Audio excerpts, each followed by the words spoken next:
Hello, lovely soul. Ayan, welcome back po sa aking channel. Kumusta po kayo? Ayan, ang ating angel message for today is connect with music. Ayan. Mag-connecta po tayo sa music. Kung yun yung nakakapagpa-relax sa'yo, nakakapagpa-high vibes. Okay po? Kasi ngayon magkakabilugan yung buwan, at the same time mayroon din tayong lunar eclipse. So alam ko na maapektuhan yung inyong energy. Okay, baka mamaya pagising nyo magtaka na lang kayo bakit ang bigat ng pakiramdam nyo, bakit mainit yung ulo nyo, hindi nyo maintindihan yung nangyayari sa inyo, masakit yung katawan nyo. Okay, so dapat po nating maintindihan na kapag nagkakaroon ng eclipse, di ba, ng eclipse is dumidilim. So kailangan po maunawaan nyo na kapag mayroong liwanag, mayroon ding dilim.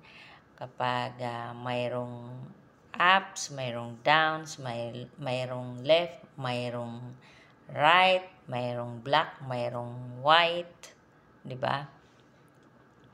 So kapag may eclipse, 'di ba, dumidilim. So ibig sabihin, sabi ng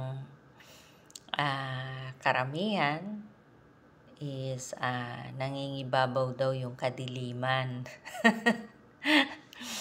So, kaya kailangan protektahan mo ang iyong energy.